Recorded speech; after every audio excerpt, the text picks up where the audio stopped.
just as Charlie was about to start the countdown to do this episode, he just muttered to himself like some old man out of nowhere. You just like make that noise with your lips and then just went, oh, poppy seeds. No explanation. Bang. Into the podcast. So now I assume you are consuming some poppy seeds. Were the poppy seeds just in a mix of nuts and seeds that you were eating, or were you having like a poppy seed muffin or something like this? Where have these poppy seeds come from? Oh, no, I'm growing heroin. Okay. I've got a poppy field in the backyard, and it's really hard in these conditions to get the poppy seeds just right to grind down into a fine opiate, which I can then sell. No, I just wolfed down a piece of toast before we jumped on. But I mean, look, I know you've got teeth issues, and I'm not going to, that meme of Mel Gibson talking to Jim Caviezel as a bloody Jesus. And it's always used as like, hey, don't tell me your problems. Like, I've got real problems. There are certain foods I love, like poppy seeds, like strawberries, where the seeds seem to be perfectly size to get stuck in my molars and never come out. And like, no amount of toothpicking or whatever will get them out. And it's like a cosmic joke on me. These things that you love the most will irritate you the most. You'll spend days just like trying to dig these things out with your tongue. At night, you'll think you can feel one, you'll 2 days later, one will pop out, you'll accidentally spit a poppy seed into someone that you're talking to. And I do think it might be a genetic thing, because I do remember my mum saying to me once, we had a chat about when she, the many times she was pregnant. And I said, what was the weirdest food craving you ever got? And she said, she had this really burning desire once to eat an entire bowl of poppy seeds. She made my dad go out and find like as many poppy seeds as he could. Okay. She just ate them in a bowl. Well, I'm hearing she wanted some heroin, and he decided a bowl full of poppy seeds was as close as he was going to go. She goes, I'm in incredible pain. You need to go and score me some horse. Some poppy seeds. Yeah. And he's come back with a bowl of poppy seeds and gone, that's the best I could do. I mean, what is the tipping point from poppy seed to heroin? Like, at what point? I mean, what do you have to add to like poppy seeds to make them bad? How many poppy seeds? They're so great. Poppies are beautiful to look at. The flowers, the seeds are delicious. At what point do they break bad? Like, who comes along and what do you add to a poppy seed to make it break bad? Okay, well, I'm going to the ozhealth.com.au website. You didn't go to Heroin Growers Association, the HGA? If you eat a lot of poppy seeds, can you return a non-negative drug test result? Okay. I think you... So it's a non-negative. So you've tested positive. No, I don't think that's possible. They're not calling it a positive. They're calling it a non-negative. Non-negative. Right? Yeah. So... well, the answer is yes, you can. Oh, really? Poppy seeds can contain opiates and codeine. Australian-grown poppy seeds are known to be particularly rich in opiate content. A teaspoon of seeds, 5 grams. So, okay, so would you eat more than a teaspoon of poppy seeds at a time? Yeah, I'd say in just that one slice of toast I had, there was more than a teaspoon. It's covered in the bastards. Don't you be doing a drug test then? Because apparently a teaspoon of poppy seeds can result in a strong non-negative result and a confirmed positive lab test. All right, you junkie.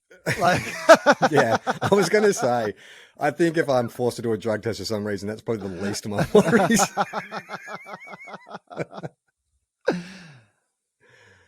Okay, whenever possible, OzHealth recommends declaring poppy seed ingestion if it happens a day or so before an on-site test. So this is your classic. Shit. This is your classic cover story for your heroin addict, right? Yeah, this is great. Away with the fact that they're doing heroin. All you've got to do is get that mythical bowl of poppy seeds that your mother was craving at that time, and instead of say snacks or M&Ms on the in the kitchen on the table, they just have this big bowl of poppy seeds. I didn't realize I was like dancing with danger. Just come back from Southeast Asia where the attitude towards heroin, like I could have ended up in the Bangkok Hilton if they'd decided to test me for some reason. Man, this guy's trying to come into the country with an entire loaf of toast up his ass. Oh, this bread is so Yeah. good. There is a bakery, a local bakery here that is like, I actually had to wean myself off it. Like, the kind of bread which is so good. You just eat it on its own. Like if you get it fresh, you'll happily, you don't even need butter. It's that goddamn good. It's so like tasty. And I weaned myself off it, because like I was just eating too much of it. And once you're in the bakery too, it is like a drug dealer. It's like, yeah, you come for a loaf of bread, but have you checked out the donuts? Have you checked out the Boston buns? Pastry? Have you checked out this? Have you checked out this? Ever thought of a First scale? one free, baby. Yeah. First taste is free. How do you feel about a baklava croissant? Oh my God. And they have like the brioche donuts. It's amazing with like fresh raspberry. Anyway, the point being, I weaned myself off it, partly for that, but partly because Jem is gluten intolerant. And so she was like, can you just get gluten-free bread? And Iona, it turned out, liked the gluten-free bread. And I was like, okay, I can live with this. It's quite a nice gluten-free bread. And then after having bought it for about a year, I decided to check the price of it before I actually purchased it. And I was like, fuck this.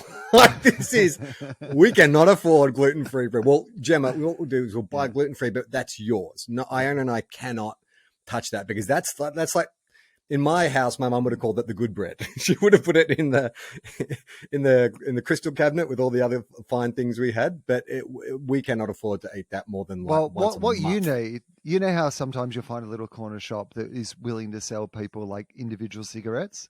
Yeah. They won't say your whole packet, but they'll just like that. You just need to find someone who's willing to sling you a slice when Gemma feels like some toast, because you don't need to be investing in an entire loaf of bread.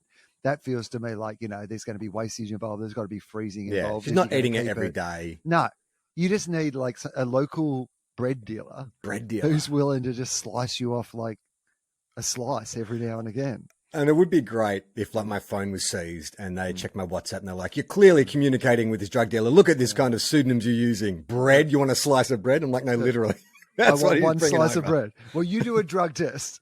Hang on, it says here you're on heroin. No, it's poppy seed bread. It is poppy seed. Tell me more about these shops where you can buy an individual cigarette. I've never heard of such a thing.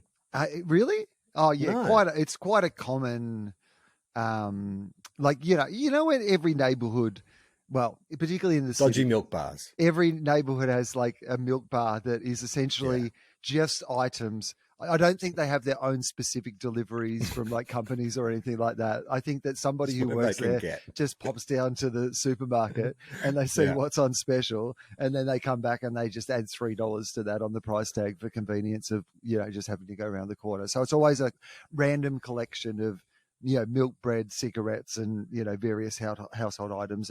Often in one of those places, they're quite happy to sell you an individual cigarette. Okay. Have you ever purchased an individual cigarette?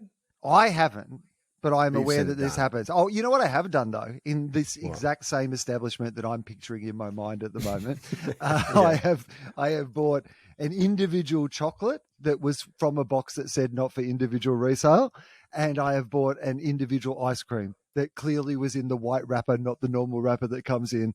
So they've clearly gone and got like a box of 6 Magnums or whatever, and they're not in the proper Magnum coating. So I bought the equivalent. I bought the ice cream and chocolate equivalent of them selling an individual cigarette.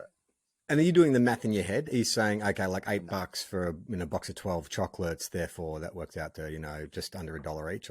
No, I hope Adam Spencer's listening to this because I'm pretty proud of myself that I kind of arrived somewhere near an accurate summation there.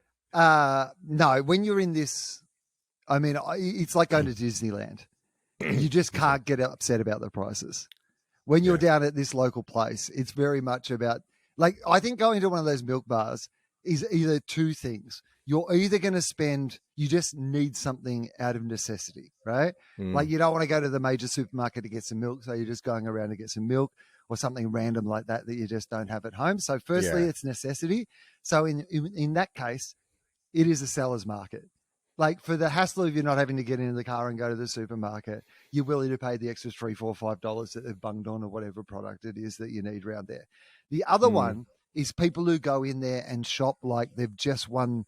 Remember on the old school Wheel of Fortune where it was like, Yeah. let's go shopping, and Yeah, however it's much normally a dad Yeah. who's fucking forgotten that he was meant to get shopping on the way home, and is now like the kids are going to be eating like that microwavable rice and some 2-minute noodles for dinner. That's what he got them. The veggies are going to be in the 2-minute noodles. Yeah, I've got $45 and I'm just spending that $45 on whatever random products that are in here, and then I'm going to put them in a bowl, and that's your dinner, kids. To see the full video, join our Patreon. Patreon.com/Tofop.